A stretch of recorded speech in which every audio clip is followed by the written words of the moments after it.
All right. So thank you for joining us today for the ESSER Funds for After School information and we hope inspiration for school administrators.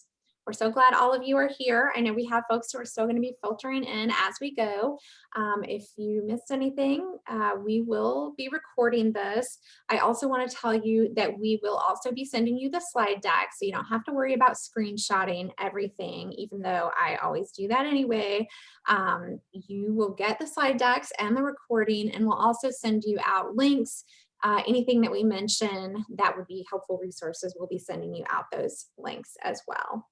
So today, did I already say, I'm Natalie Hampton with the Missouri After School Network. I'm the policy coordinator. And to tell you a little bit about Missouri After School Network, we help to build partnerships and policies to support after school programs statewide. We are funded largely by the Mott Foundation. There's one of us in every state. Every state has an after school network. We provide services for after school programs like professional development, technical assistance, and much more. But we are not a service provider in terms of we don't provide after school programs. We are also a contractor through DESE, so we help to administer the federal grants that come in for after school programs. So we want to talk a little bit today about the impact of after school and summer learning programs, as well as some of the opportunities that are presented by the American Rescue Plan.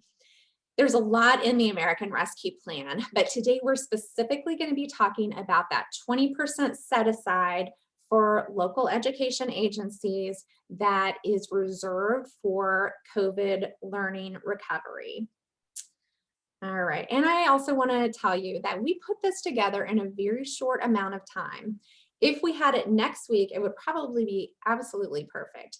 But we chose to do expediency instead because we know that you all are already starting to make decisions about what you're going to do with this money. So we wanted to get the information out to you as soon as possible. And I will tell you that we are going to have other webinars that Terry will mention later that start next week, and those will be perfect. And those will provide you more information about more details about some of the things we're going to talk about today. Real quick, I just wanted to say thank you to our friends at Georgia Statewide After School Network. They had a similar webinar last week and loaned us some resources so we weren't starting from scratch. So talking about, we want to talk a little bit about, there's been a lot of lost instruction time. You all are more aware even than I that there has been a huge impact on children, not only in terms of academics, but also their social and emotional growth has kind of been a little bit stunted because of the isolation in many cases. So we want to talk about how after school programs can help to accelerate learning and what the role of after school and summer learning can be in helping to mitigate COVID learning loss. So before we jump in, we're going to talk a little bit about the after school landscape in Missouri, both before the pandemic and now. So here you see a map. The green dots represent after school programs in Missouri as we knew them in 2018. So Missouri did Missouri After School Network, a major mapping project. There is no other list of where after school programs are in the state other than federal grantees. So we are the list. It would be, I always think, well, why don't we just look at the list? But we're the list in this case. So you can see that there are major swaths of the state that we call after school deserts where there are not after school programs. I will also tell you that some of these green dots are no longer there because of other factors. They lost funding in some cases, and then there's a decent number who are no longer there because of COVID. All right, so we have some really exciting news to share that Missouri is now a top 10 state for after school programs. So previously we were ranked in the 20s. That was 2014 when this last survey was done. Now we're at number 8.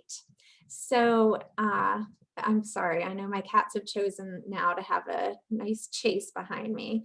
So this is based on a survey of 30,000 parents with school-age children. And in Missouri, there were 636 in-depth interviews that also contributed to that. So what did they find from this? After-school participation has actually decreased slightly, but demand has really skyrocketed. We also see that parents see major benefits from after-school programs, and that cost and access are major barriers to those programs. So parent satisfaction is at an all-time high at 96%. So all of these parents with children in after-school programs were satisfied with that program. And because of that, it's also, Missouri is now ranked, and this is sort of a secret, but I don't think After School Alliance will be too upset about us sharing this. We are ranked #3 for quality. So we are very excited about that. So talking a little bit about the benefits that parents see from after-school programs, there's the academic part that they see that there are reading and writing opportunities and homework help for children there. And more than that, that after-school programs really help get children excited about learning.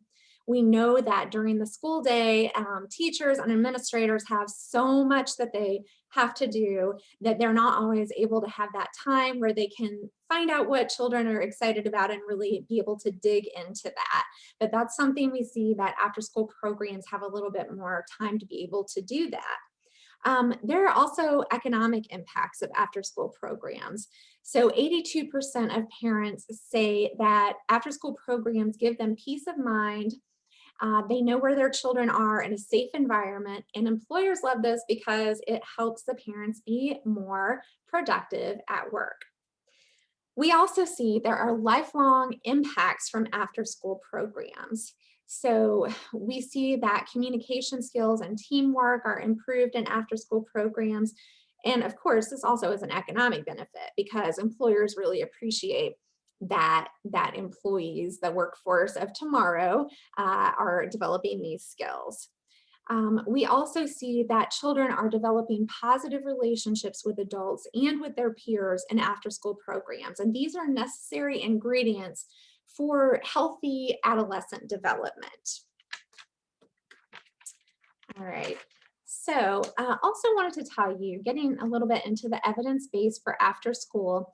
So these statistics are based on data from the federal programs that Missouri administers for after school. So mainly the 21st Century Community Learning Center grants. So for students who had a high risk grade, so D+ or lower, we found that 72% improved their science grade, 67% math, and 66% reading. I should say this is from our most recent data set, which is 2018-2019 school year. And I should tell you that the remainder of these, almost all students either kept their grade the same or improved their grade. There were very few students whose grade actually went down. So also want to tell you about the ABCs of after school. So this is related to a landmark meta-analysis of after school programs, and found that there were 3 things that are really highly prized by school districts that improve because of after school programs. And I should say these are comprehensive after school programs. So 6% improved attendance. There were 12% reduction in problem behaviors. We saw 9% increased school grades and 8% increased test scores.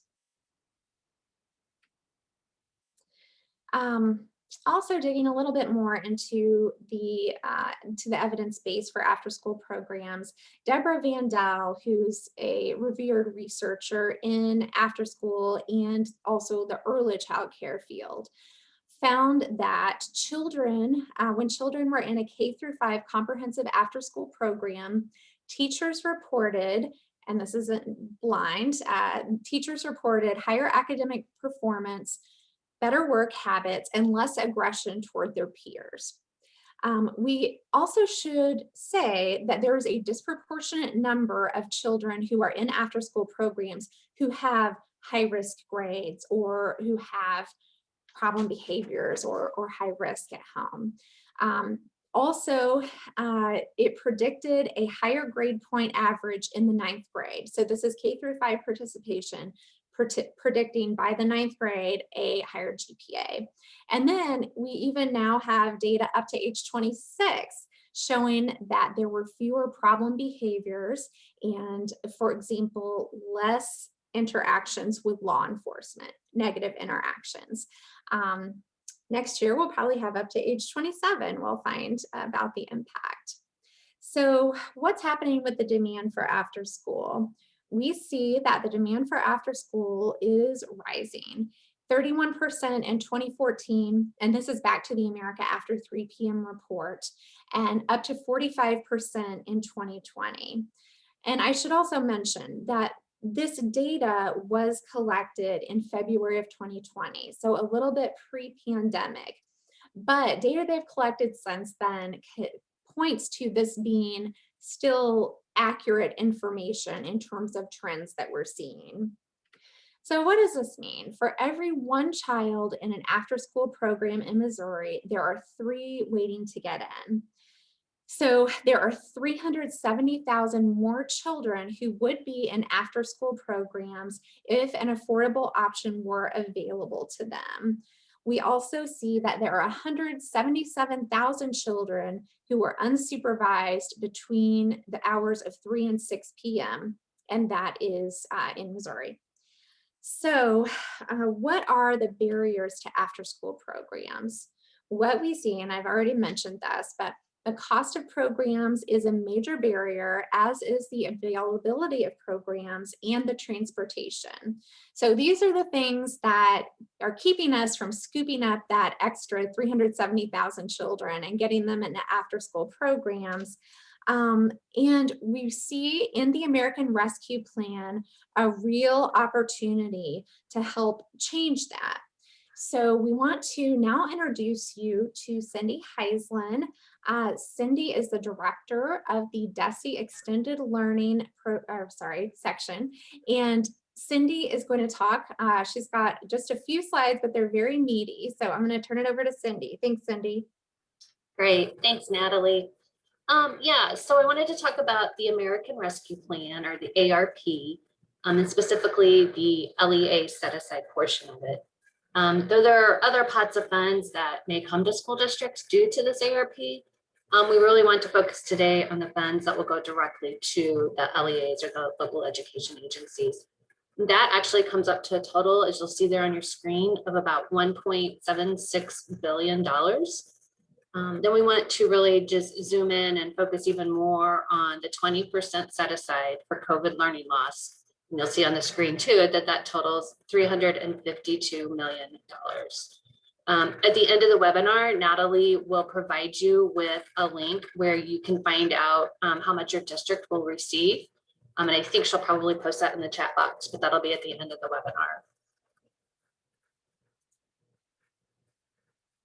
webinar. So with the ARP, the specific text that it focuses on, you'll see on your screen, but just in case you can't see it or if it's too small, I'll read it to you.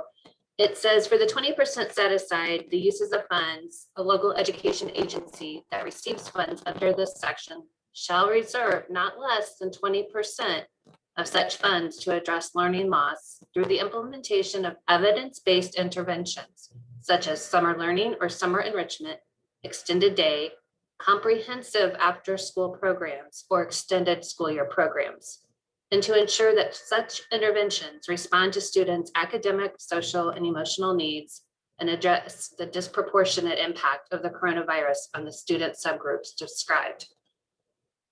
So that's the actual pertinent bill text.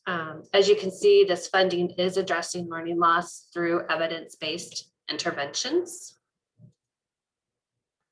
And then how can the ESSER funds address the learning loss? And you'll see the picture there on your screen for the 4 different ways that it can be addressed. This is explicit allowable use for addressing COVID learning loss, and it's through extended school day, extended school year, comprehensive after-school programs, summer enrichment.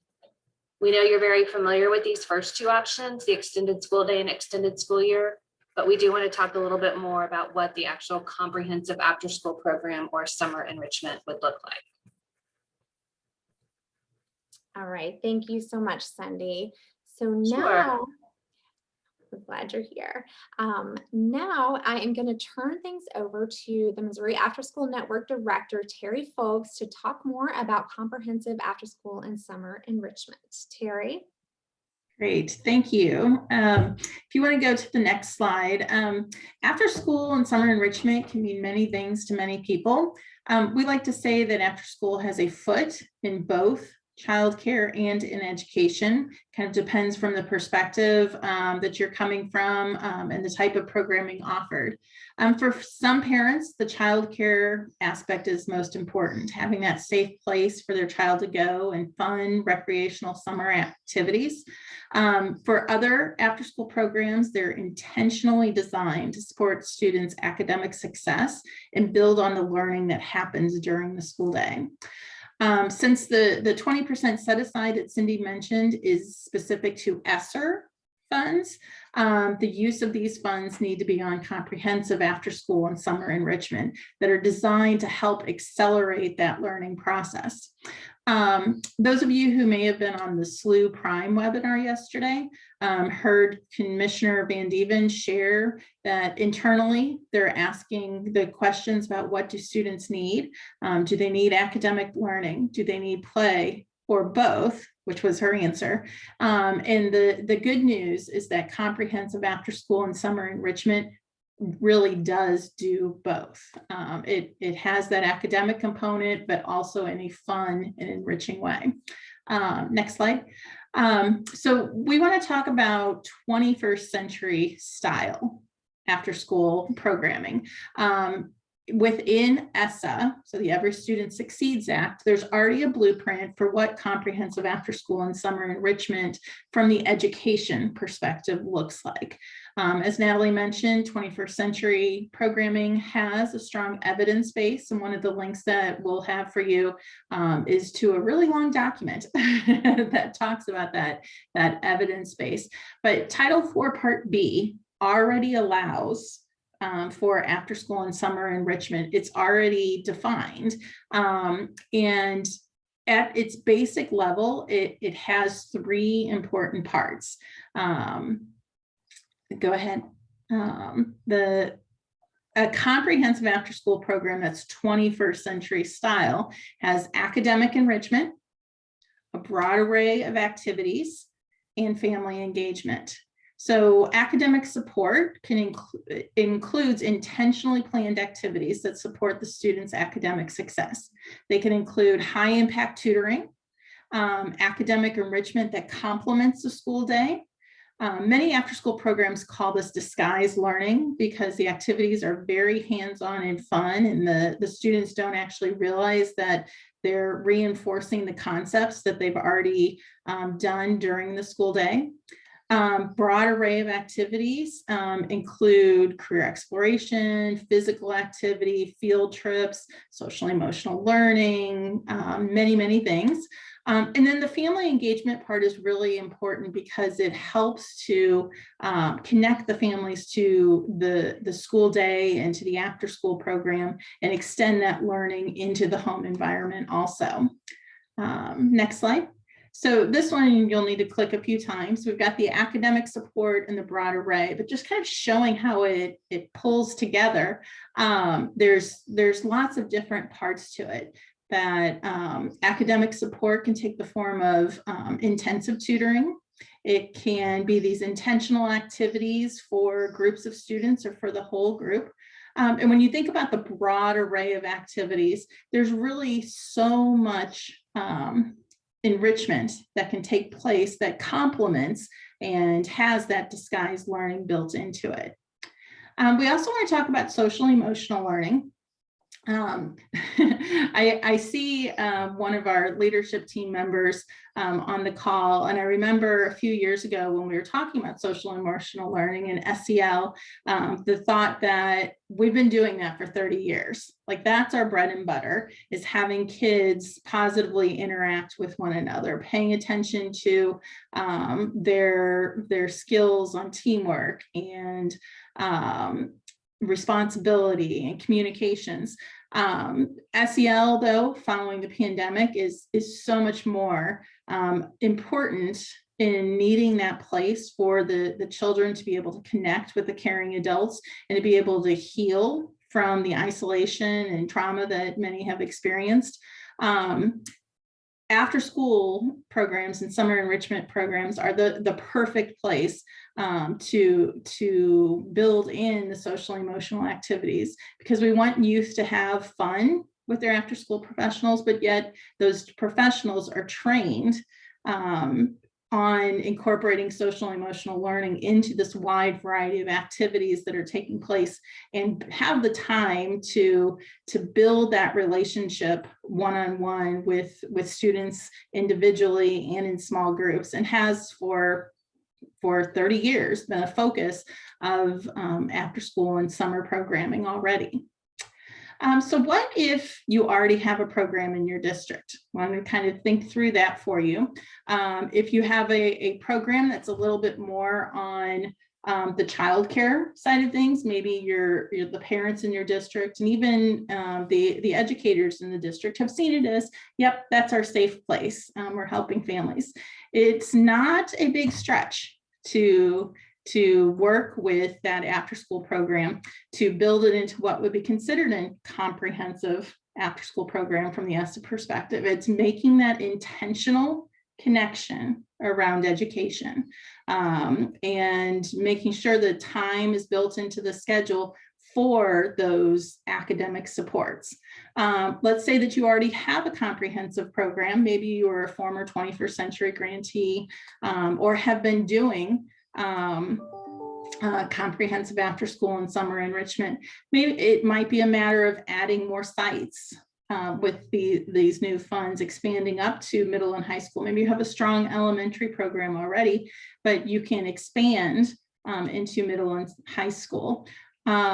Thinking about summer enrichment, maybe it's a matter of adding more weeks to a summer program so that the needs of the family and the extra time during the summer is productive in helping to support the academic enrichment of the students.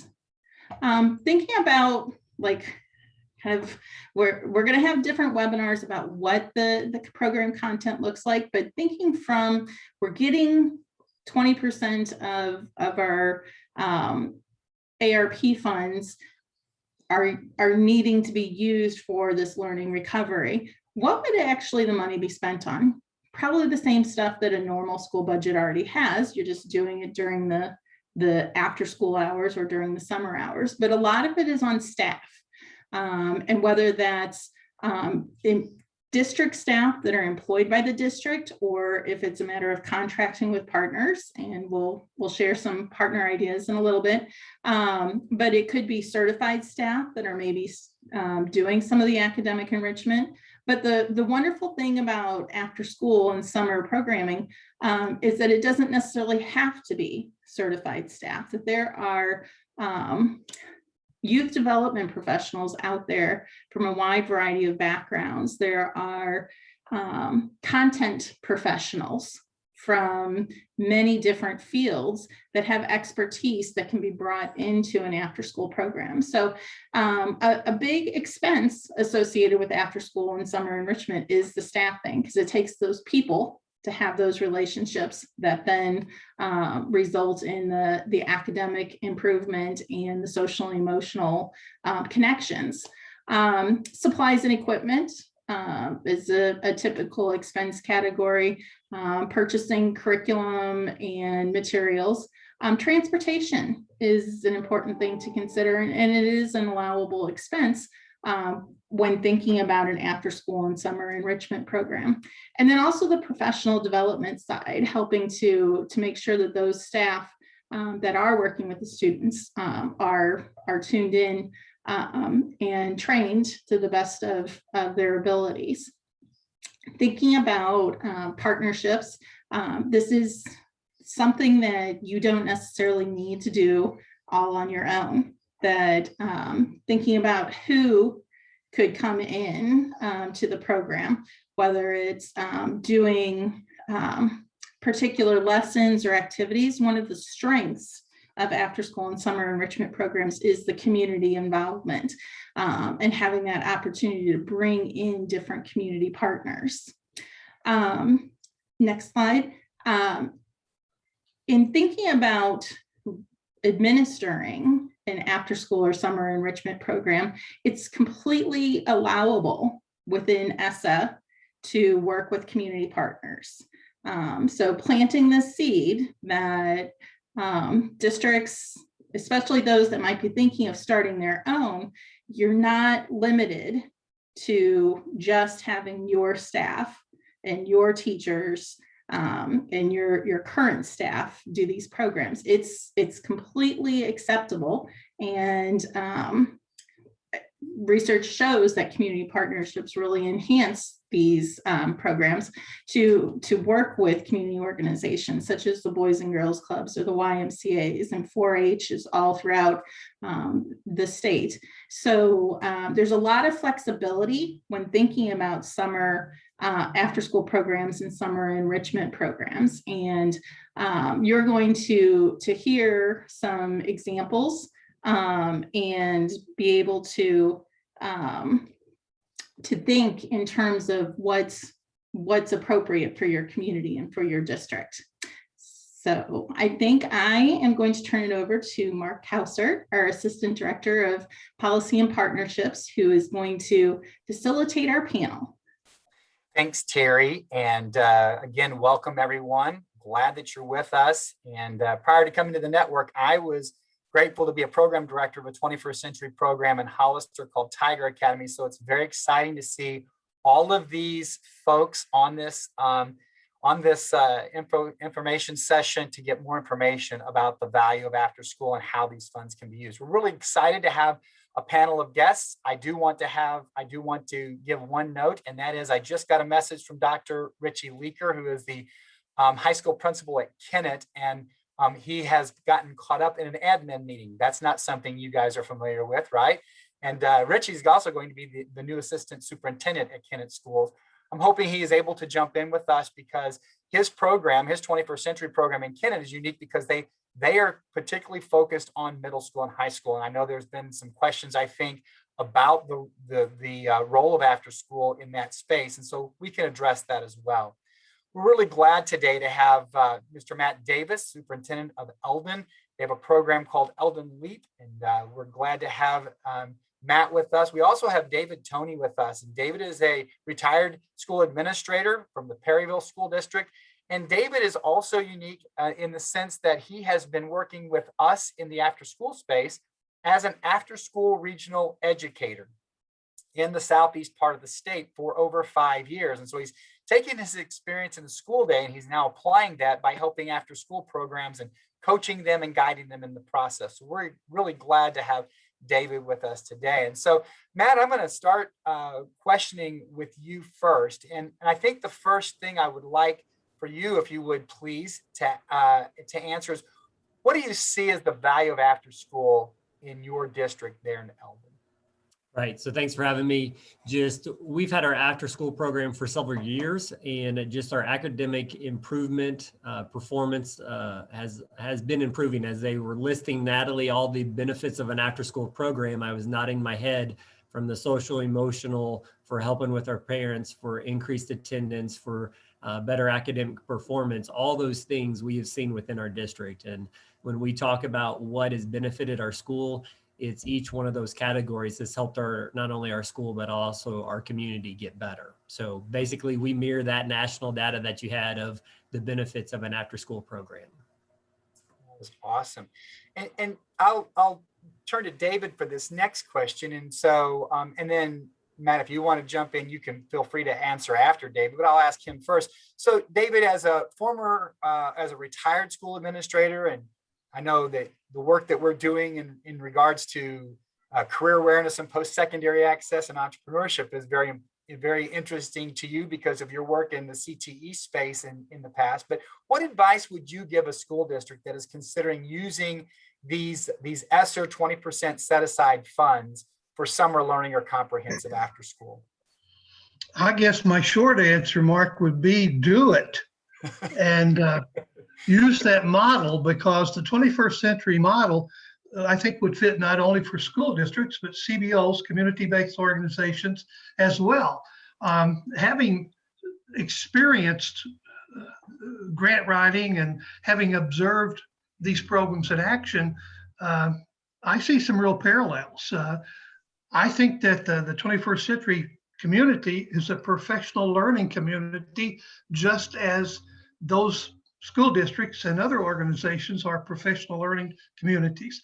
And I think that it offers an opportunity to not reinvent the wheel, but would fit most organizations like a hand fits in a glove. Yeah, that's awesome. So Matt, what in terms of the same question, if obviously there's a lot of different folks from across the state that are on here this morning, but what would be some advice you would give for them to consider using these funds in this manner? So I just think that our communities are saying, how are you going to help our kids? And so as an administrative team, we get together and we say, okay, what's the best use of these funds? The federal government is giving, millions of dollars. And so when we kind of work through our administrative team, if we believe kids being at school is one of the best things. So we can say we got before school, we have after school, we're going to do summer school, summer enrichment, working through those type of things. Even at our school, we're adding the component of a high school, and we're writing our grant to add that. If the grant doesn't approve the high school, we're going to use our ESSER funds to say we are going to provide workplace readiness skills for our kids that are in high school that have been through our after school program for the last 10 or 12 years. How do we continue to provide services to help them get employed and get those skills necessary? So I think it's, your administrative team, you're sharing it with your board, getting that buy-in from the community, and then going forward and providing it. And the nice thing that we see with ESSER 3 is that it goes through 2028. So this is not just a this year or next year type of a thing. It's, hey, how do I divide this money out over the next 6 years so that I have a system in place for 6 years? And maybe it's not a full-fledged system because you can't afford that for the next 6 years, but could you do this type of system that is sustainable for the next 6 years? And within 6 years, hopefully your community sees the benefits. Maybe you could get a corporate sponsor to help pay for it. Maybe you could find another way to help fund those type of systems. So that's in Eldon and our school of how does this look sustainable, at least for the next 6 years? So that's awesome. And I would also, let me ask you this, and I think you kind of answered it there, but I'll ask it a little more directly. So in looking at these funds, and you're looking as an administrator, as the lead administrator, but also you've mentioned your administrative team and your board, how would you, what would be the process you would go through that you personally, or that you would consider going through in looking at how to use and how to spend that 20% set aside? Right. So for us, we do consider this one-time funds. And so we do get nervous of spending things that, sustainable. So I don't want to add new staff. I don't want to necessarily put them in to say, I need a reading intervention teacher, because in a few years, that money is not going to sustain it. So I try to look at things of, if I divide it out through 2028, how can we make that last? And then what is the biggest impact? So talking with our principals, our administrators that are in the buildings, visiting with teachers, where's the most need? And then working with our teachers, administrators, and kind of going through that process of where's the best use of the funds. So that's kind of our approach to using it. It's been working for us, and our community I think we can see the academic results that made a difference in our community. Awesome. So David, I would ask then, what do you see as the value of using both community-based organizations or community-based and school-based staff in and after school? So I guess what I'm saying is both certified and non-certified staff. What would be the value that you've observed in that? And then also tell us about your experiences in working with CBOs. You mentioned CBOs a little bit earlier, so tell us a little bit about that as well. Well, first of all, Mark, I was a little bit skeptic of community-based organizations compared to school districts because all of my experience had been with school districts. And I was a little leery, but I found out that CBOs are indeed functional organizations, structure, curriculum, staff, and many of them have in place what a district might need that they would have to really work hard to put into place and might be able to use a CBO to deliver a program without building it from the ground up themselves. Now, I have worked with 2 Boys and Girls Clubs and extensively with the 4-H organization. And I can tell you, they are dedicated professional people. They remind me of teachers. And I think in many instances, they use staff from school districts. For instance, Poplar Bluff delivers the 21st Century program and SAC programs in that area. Now, they do not have a 21st Century grant this year, but they're writing for next year, and they operate a SAC program right now. And they indeed work closely with teachers to deliver what they call Power Hour, which is a certified teacher in a classroom working with those students, particularly in elementary school. And the results are just phenomenal. The reading scores, the ELA scores, early literacy, and then math at 4th and 5th grade levels have seen some significant gains. So I would say that consider CBOs if you have them available in your communities. Awesome. Well, I love what you said too. And you talk about the staff of a CBO, and they may not be certified teachers, but they have a dedication, and they're youth development professionals, and that's their whole focus is to see kids succeed. That's their mission, that means that we're all dovetailed together. We're all in the same mission, and that's to see our students have these bright futures ahead of us. And I really want to touch base with you next, Matt. I know you talked about the focal point that Eldon's going to look at adding high school into their after school space. And I know we've had some conversations with Colleen about that, and you've done some of that a little bit, but it really is a nice fit with the overall focus of our state and of our governor. It's also a focal point of the Missouri After School Network. We have a couple of opportunity grants in which we are focused on middle school and high school around what we call career awareness and post-secondary access. We always have to have an acronym, CAPSA. We also are working within entrepreneurship education within the after school space. So then my question to you is, how have you engaged your business community, your manufacturing community to promote your after school program? And then the second part of that would be, how has Eldon worked with factory workers and made adjustments to start times as a result of the economic growth in your community, which we hope will be mirrored around other small communities around the state? Right. So factory work for our community is important. And so if you run a 3-shift factory, you got the 7 to 3, then the 3 to 11 and 11 to 7 shift. And what we realized was we had our after school program before and after school that opened the doors at 7 o'clock. And we had our one of our employees that are not our employees, but the factory employees that were like, if you guys could open up at 6:50 in the morning, it would help us so much, because then we could drop our kids off at school, not have to worry about getting them on a bus or some other situation, drop them off at school, and then immediately drive to work and be there on time for our shift. And so we were able to adjust our time to where we start at 6:50 in the morning.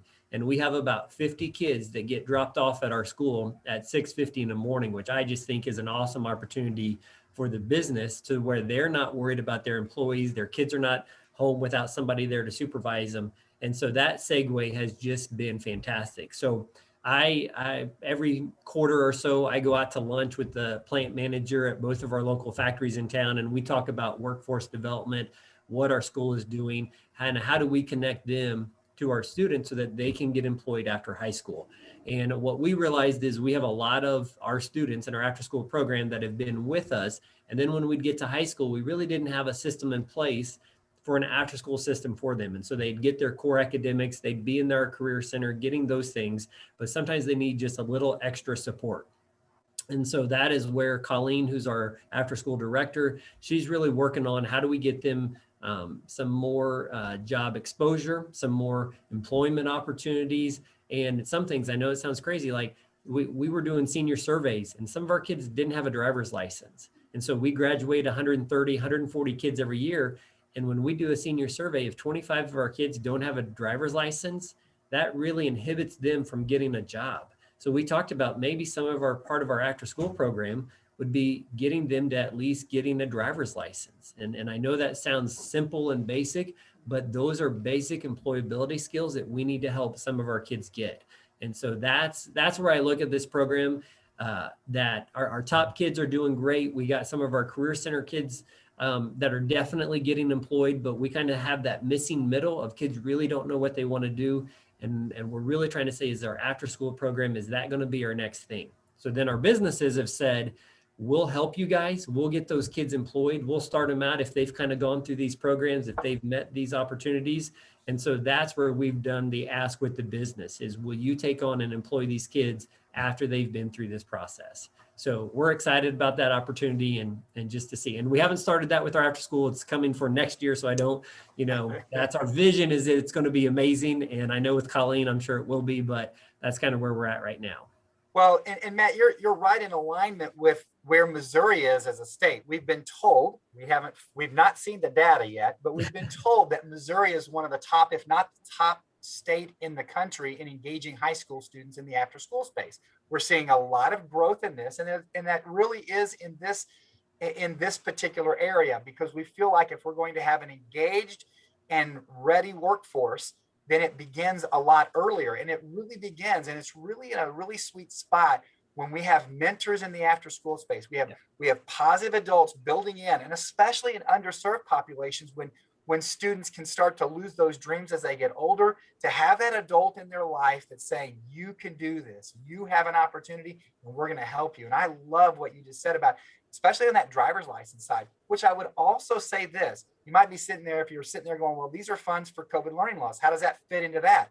Well, remember, the social emotional learning, that social emotional key is a component of that, because students have lost some of that interaction. And if we can use these dollars to engage them and build into them in that way, we're giving them opportunities for success while also helping raise them in the academic sector. So I really thank you for talking about that and really addressing it, because I know that there are communities, and it's not just rural communities, it is in our urban and suburban areas of our state where these are needs, and we need to be able to be a part of the solution in helping these communities and our schools and our students and our families.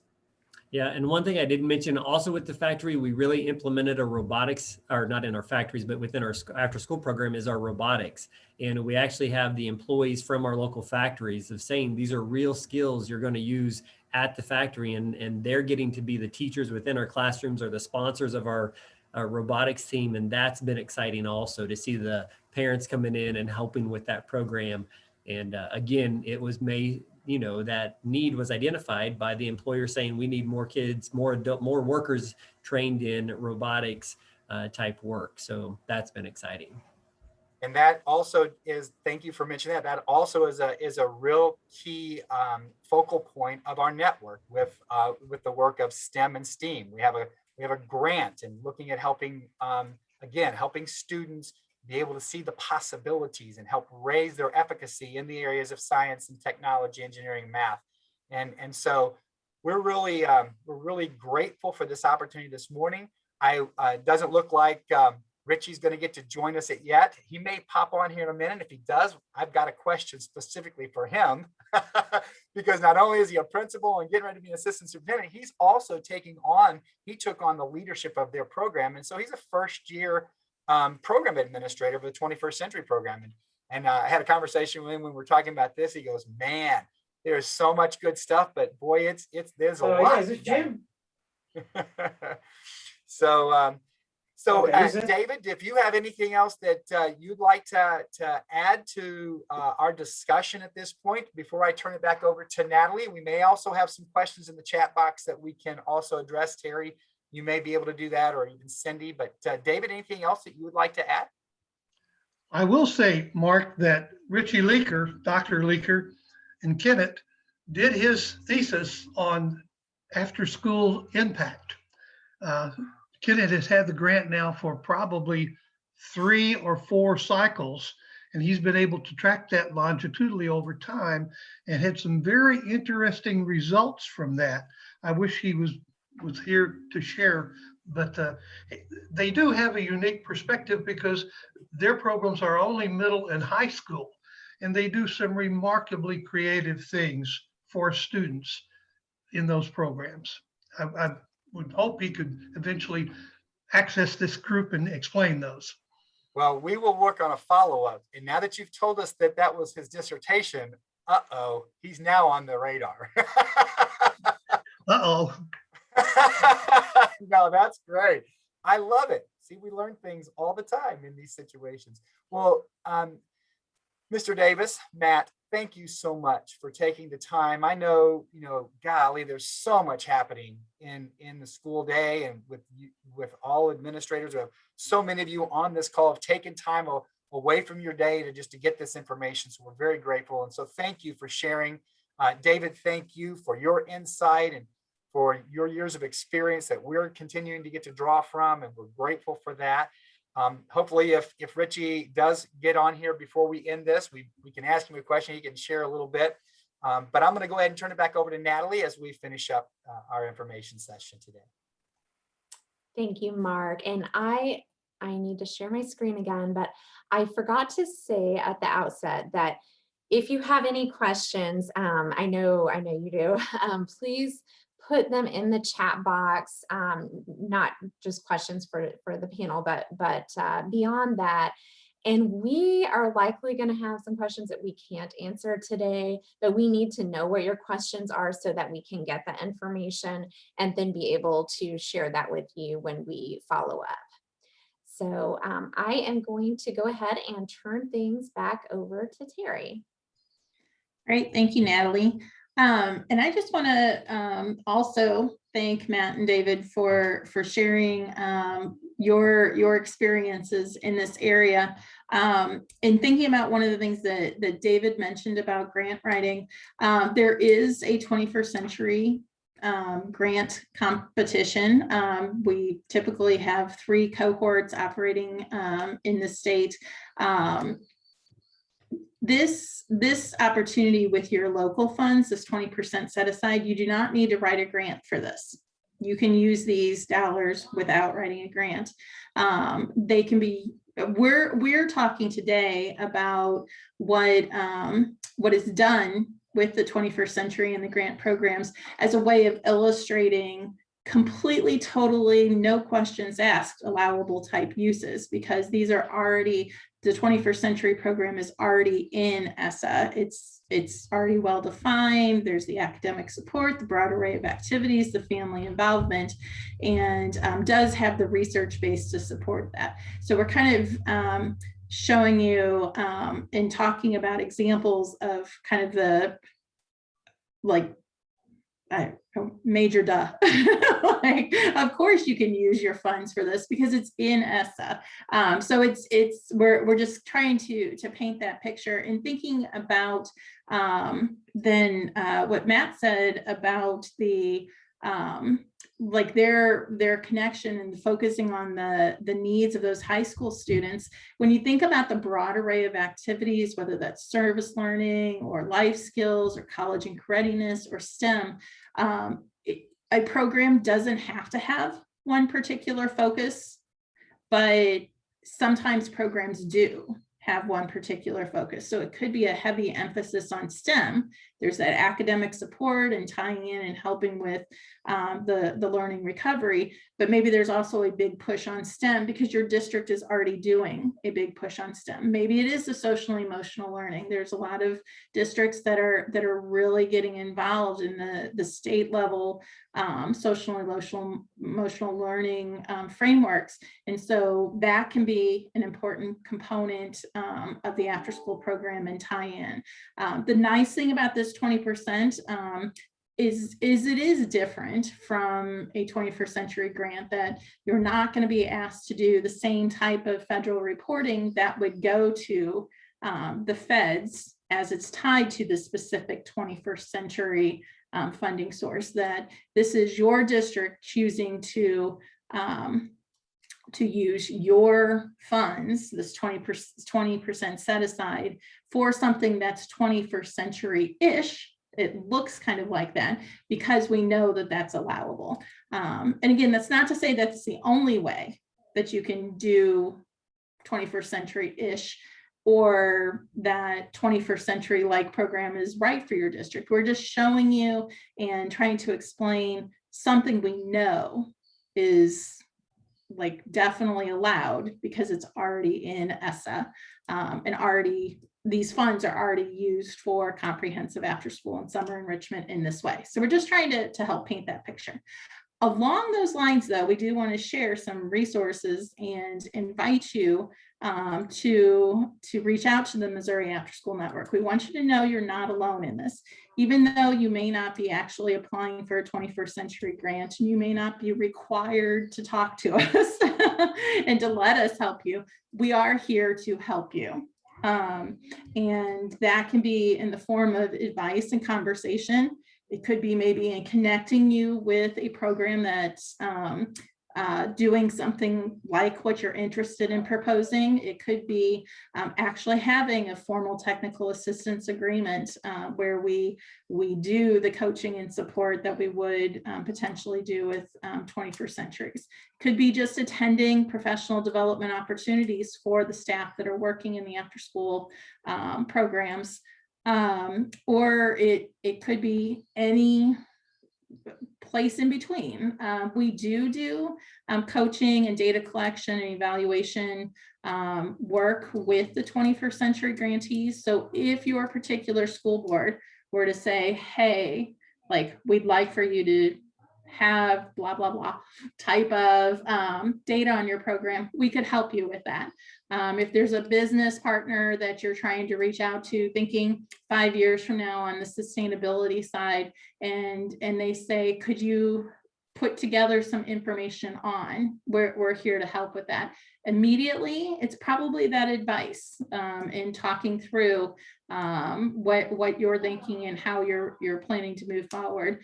Do know that we're here for you to help support any district throughout the state who's thinking about using some of their ESSER funds for a comprehensive after school or summer enrichment program.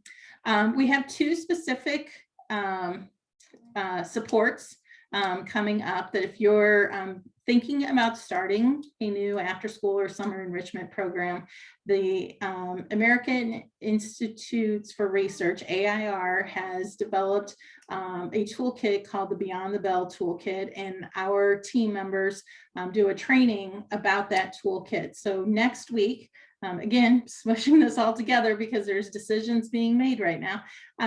You are welcome to attend or send a staff person that would be involved in the creation of the after school or summer enrichment program to that Beyond the Bell Toolkit training. It's specific like hands-on resources to get a program going, plus inspiration and support from two of our trainers, Brad Laudeman and Clint Dar.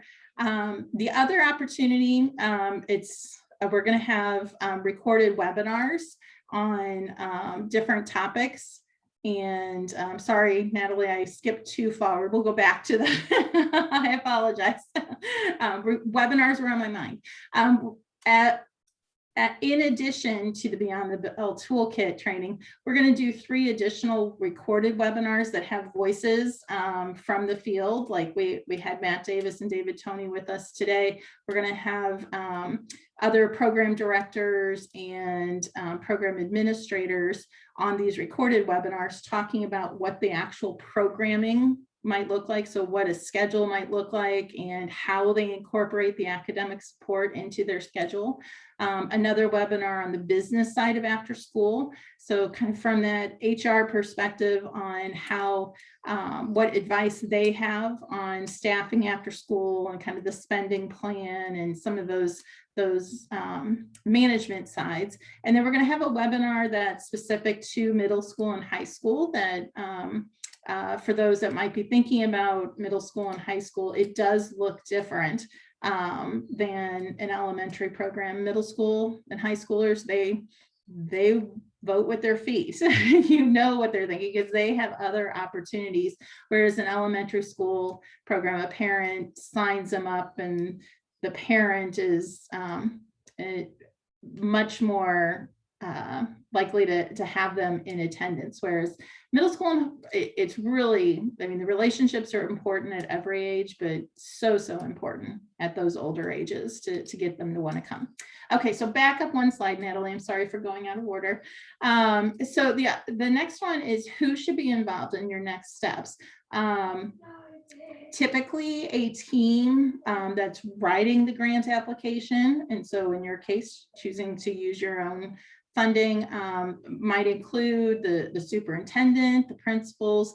There's a federal programs lead at the school, potentially school counselors or social workers, and whoever, if this is a brand new program, whoever's being seen as that future program director. One of the things to consider, and this is more of a best practice, it's definitely not a requirement, but our coaches have found that the programs and the districts that have a dedicated full-time program director really take off in a different way than the programs that someone is being tasked to do this. If this is new to your district and you're looking at enough funds to be able to like do this and do this right, we really would encourage you to think about having a full-time dedicated person that can coordinate this effort across all grade levels, reach out and make those community connections that will produce the results that you'd like faster, to be able to coordinate with the various teachers and ensure that that academic support is tied to what the students need. So think about your team that's going to come together and work on this.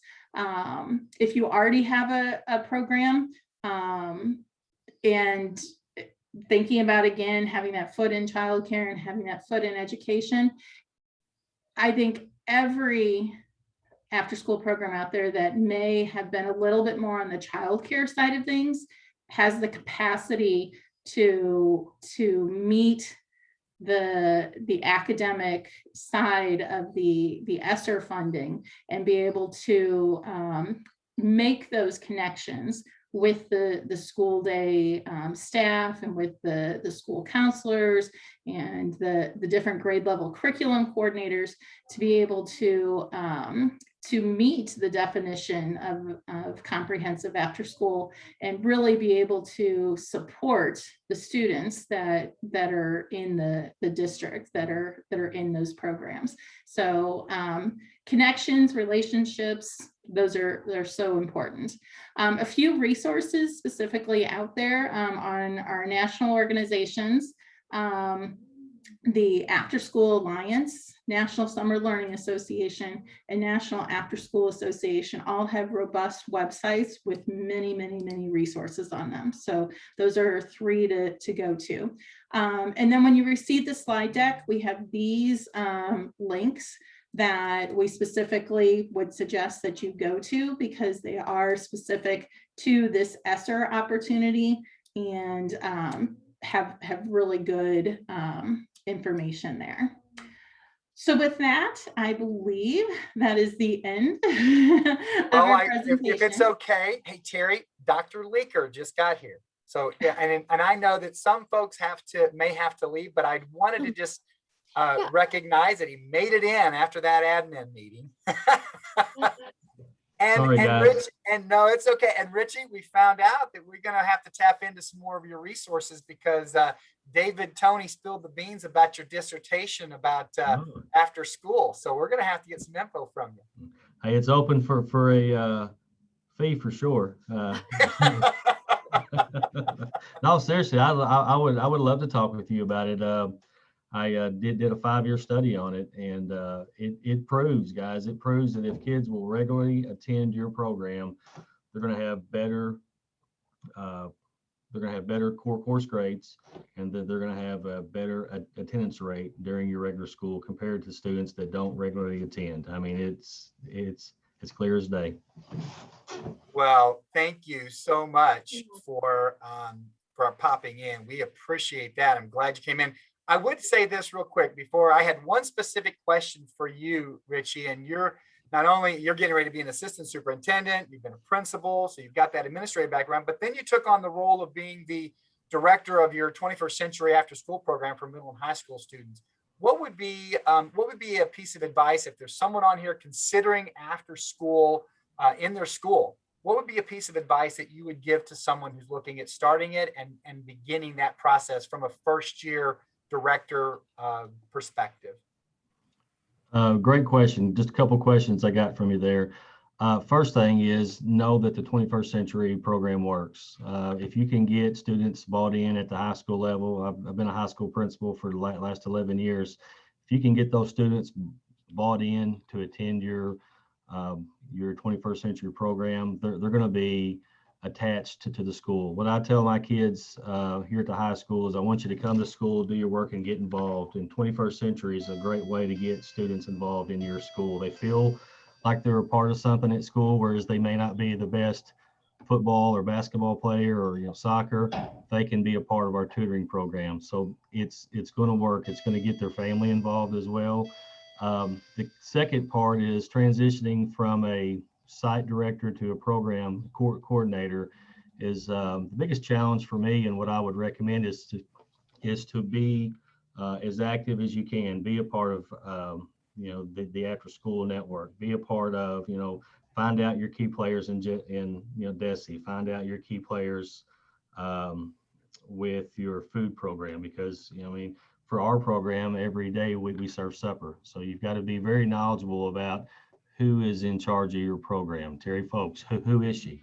You got to be able to step outside of your comfort zone and make those contacts to know people, to say, if I have a problem, I can call Mark, get Mark's cell phone.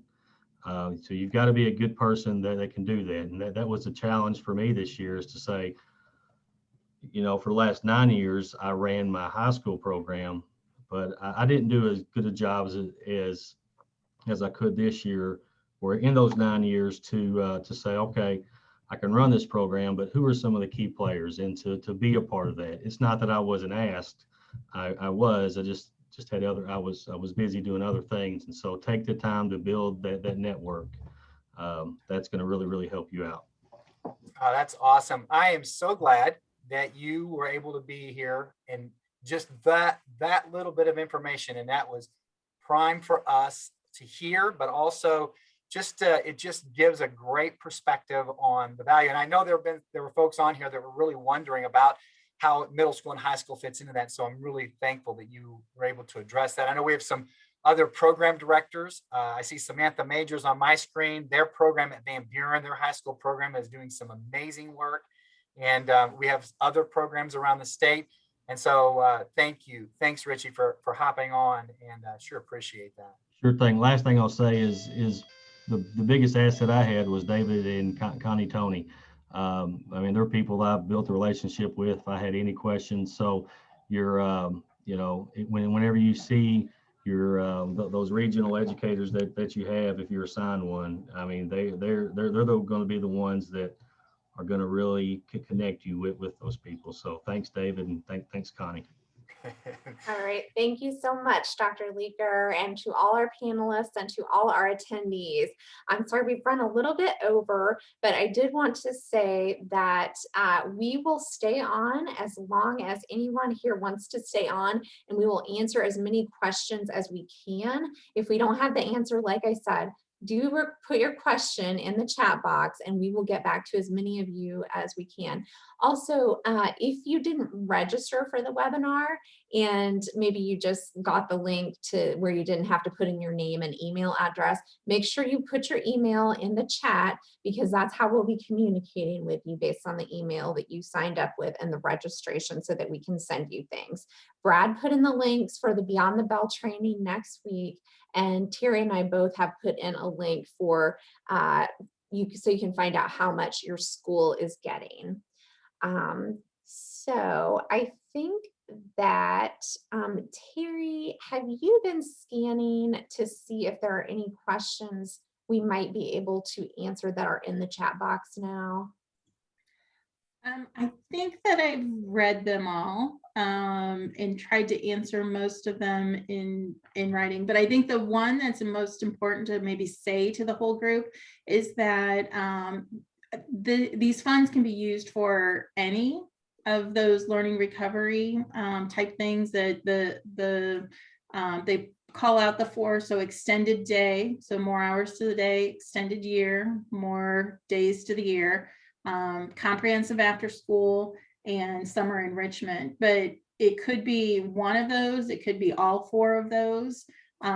There's different cost benefits to each of those, different contract negotiations that probably have to take place to do some of those. We're specifically talking about the after school and summer enrichment because as a network, we feel that that's an area that maybe is not as obvious for learning recovery loss, but equally as beneficial and maybe even more appropriate given the social emotional learning needs of the students right now coming out of COVID. So any or all could be used.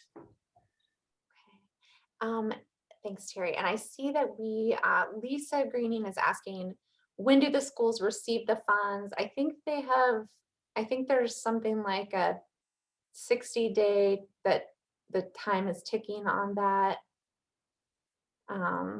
Right, I think that's one we need to follow up with because there are things that reference 60 days, but I don't know if that's 60 days for the state to respond, 60 days for that's beyond our area of expertise.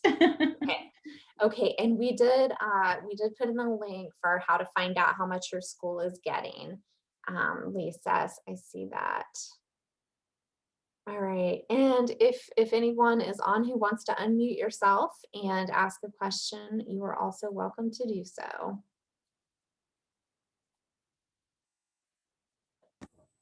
All right. So I'm looking online at the allocation table that was sent out. It looks incomplete. When I downloaded it, it shows all these different districts, but you can't scroll and see what's what. So I'm trying to figure out how to. It shouldn't have been a down.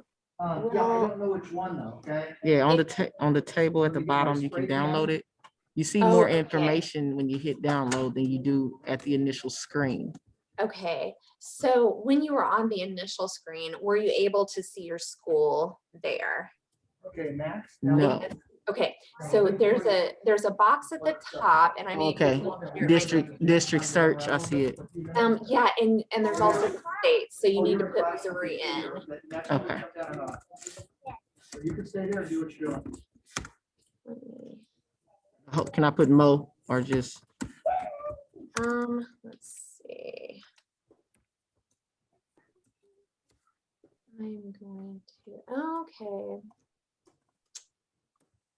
Huh, that is potentially the wrong. Got it.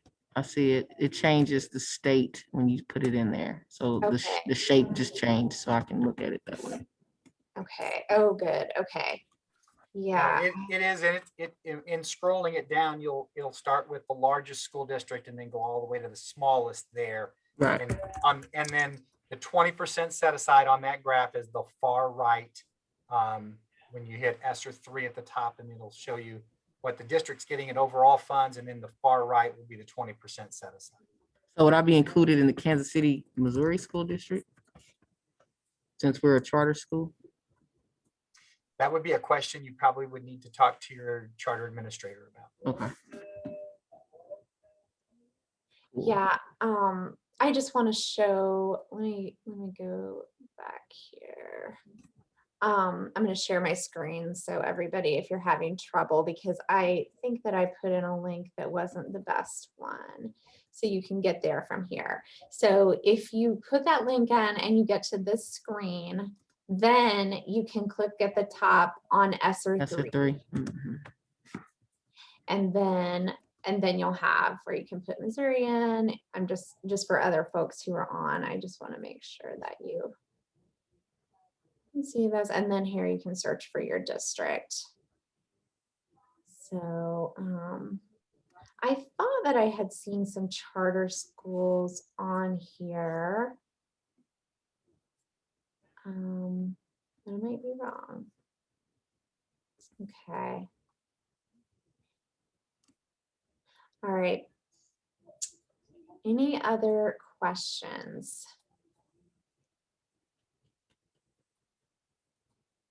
Okay.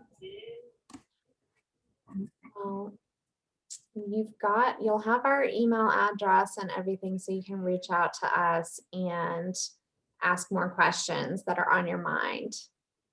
So we will go ahead and, all right, bye Samantha. We'll go ahead and say goodbye for today. And thank you all so much for attending.